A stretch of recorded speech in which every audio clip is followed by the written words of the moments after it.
Primordial moment is the name of this video because it's about the beginning of everything.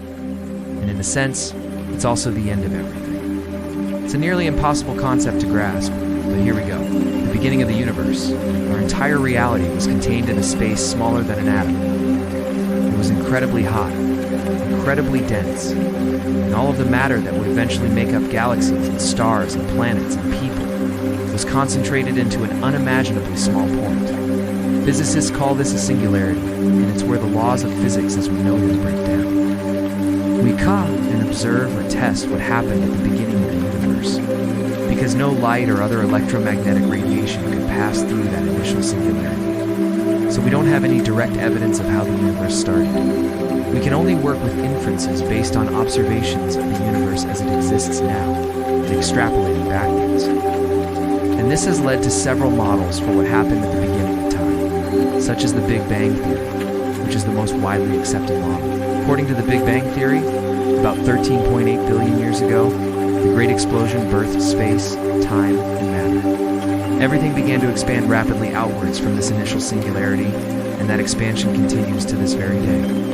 Over billions of years, gravity caused matter to clump together, forming stars and galaxies and planets, and eventually life. And if you look at the universe in a particular way, you can actually see evidence of this primordial moment imprinted across the cosmos.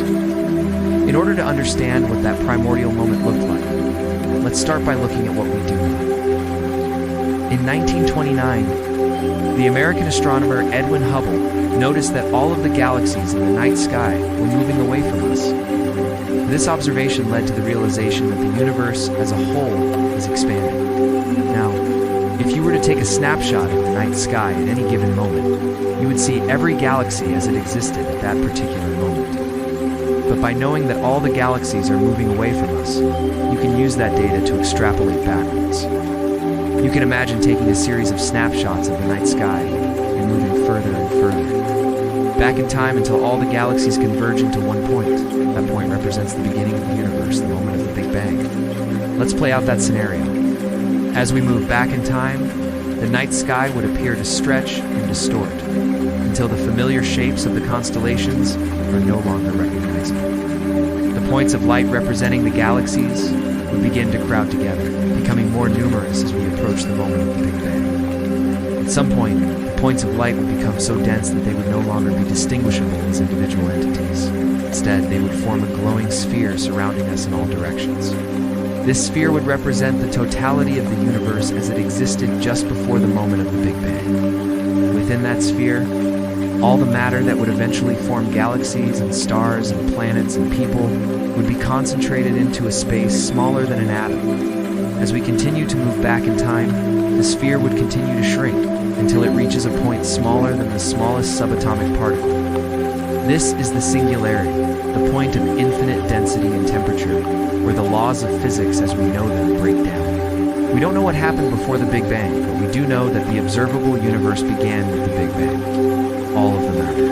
Energy and space-time we know came into existence at that moment. So now let's try to describe what the moment of the Big Bang looked like. To do that, we need to first talk about something called the cosmic microwave background, or CMB. This is basically the oldest light in the universe. It comes from a time when the universe was only 400,000 years old. Back then, the universe was filled with a hot, dense plasma of protons, neutrons, and electrons. Light couldn't travel very far because the particles in the plasma would absorb and scatter photons, keeping the light from getting very far. But as the universe expanded and cooled, those particles began to slow down, and eventually, they all came to a rest. With the particles no longer scattering photons, light was finally able to travel freely through space. That ancient light still exists today. It's all around us. And with special equipment, we can detect it. We can study that light to learn about the universe as it existed. 400,000 years after the Big Bang, this cosmic microwave background radiation is what scientists refer to as a snapshot of the early universe.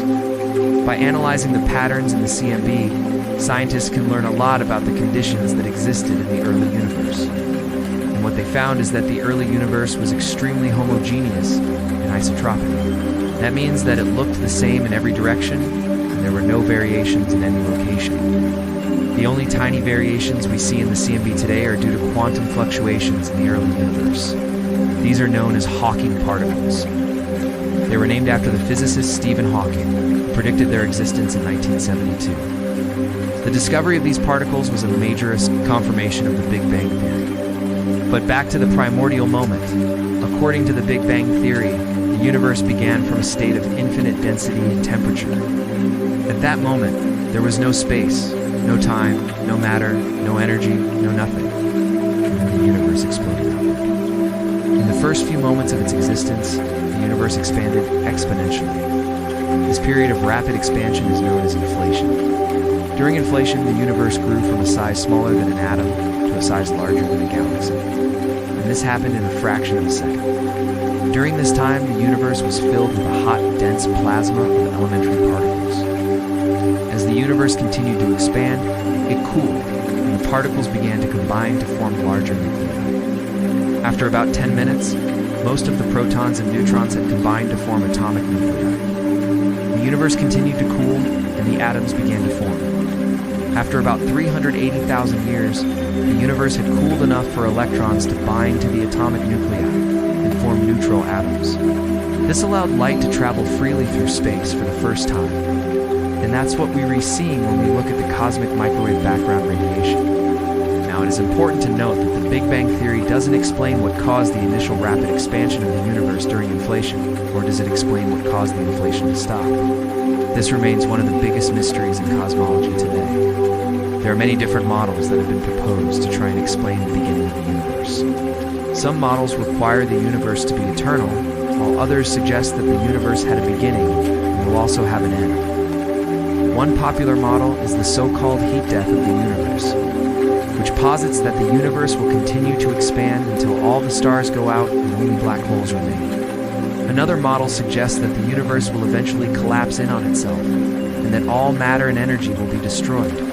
But these are all possibilities. The truth is that we do not know what happened at the beginning of the universe, or what will happen at its end. What we do know is that everything we see around us today was born in that primordial moment of creation. Every star and planet and person is a product of the Big Bang. Without that initial explosion, there would be no universe, no space, no time, no matter. There would be no nothing.